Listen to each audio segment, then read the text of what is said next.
जय श्री राम। आप सभी का हमारे YouTube चैनल पर बहुत बहुत स्वागत है। आज मैं आप सभी को हनुमान जी के जन्मोत्सव पर सुनी जाने वाली कथा सुनाऊंगी। आज मैं आप सभी को बताऊंगी कि हनुमान जी का जन्म कैसे हुआ था।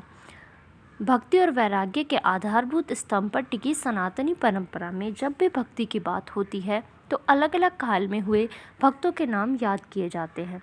इन सभी भक्तों में सबसे ऊपर नाम एक ऐसे भक्त का आता है जिनका नाम हर युग में चिरकाल तक जीवंत रहेगा।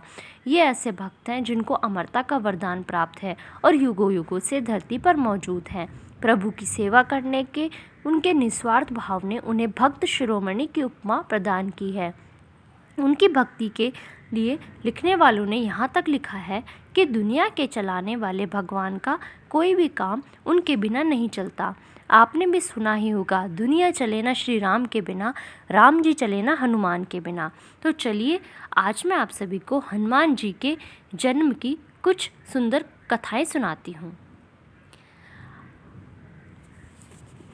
हर साल चैत्र माह में शुक्ल पक्ष की पूर्णिमा तिथि को हनुमान जन्मोत्सव मनाया जाता है।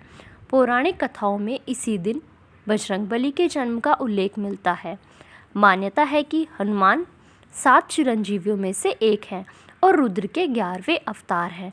भगवान श्री हरि विष्णु जी ने धरती पर धर्म स्थापना के लिए जब राम अवतार लिया तो हनुमान उनके सहायक बनकर बजरंगबली के रूप में धरती पर आए थे। कथा शुरू होती है शिव जी के उस वरदान से जो उन्होंने राजा केसरी और माता अंजना को दिया था। दरअसल एक बार राजा केसरी और माता अंजना ने शिव जी की कठिन तपस्या की। जब दोनों की तपस्या से भगवान प्रसन्न हो गए तो उन्होंने माता अंजनी और केसरी से वरदान मांगने को कहा, जिस पर माता अंजना ने कहा कि हे भोलेनाथ, हमें एक ऐसे पुत्र का वरदान दीजिए जो बल में रुद्र, गति में वायु और बुद्धि में गणपति के समान तेजस्वी हो। माता के वचनों से खुश होकर शिवजी माता को वरदान दिए और अपनी रौद्र शक्ति को पवन देव के रूप में यज्ञ कुंड में समाहित किया और उत्पन्न शक्ति को माता अंजना के गर्भ में स्थापित कर दिया, जिस वजह से हनुमान जी का एक नाम पवन पुत्र भी हुआ। शिव शंकर की कृपा से अंजना गर्भवती हो गई और चैत्र माह की शुक्ल पक्ष की पूर्णिमा तिथि दिन मंगलवार को भगवान रुद्र के 11वें अवतार के रूप में हनुमान जी का जन्म हुआ।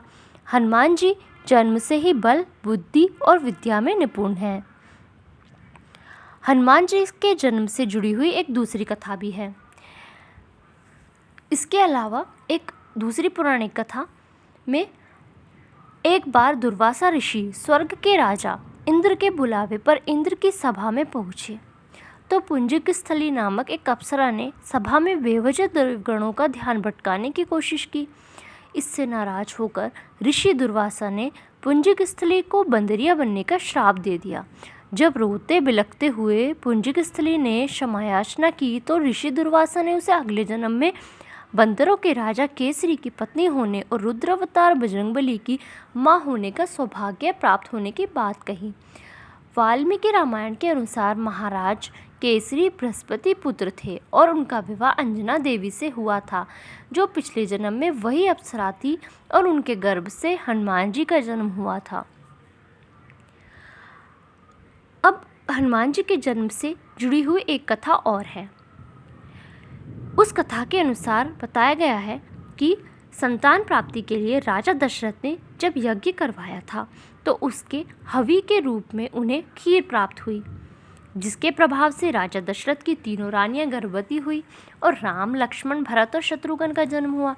लोक कथा के अनुसार इस हवि का एक अंश लेकर भगवान विष्णु के वाहन गरुड़देव उड़ गए और उस जगह गिरा जहां माता अंजना पुत्र प्राप्ति के लिए तप कर रही थी।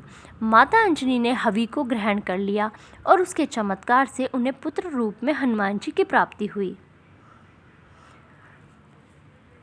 हनुमान जी के जन्म की एक और कथा है। हनुमान जी के अवतार में ही नारद के उस श्राप की सिद्धि निहित थी जो उन्होंने एक बार भगवान विष्णु को दिया था। कथा कुछ ऐसी है कि नारद जी एक राजकुमारी पर मोहित होकर उससे विवाह करना चाहते थे।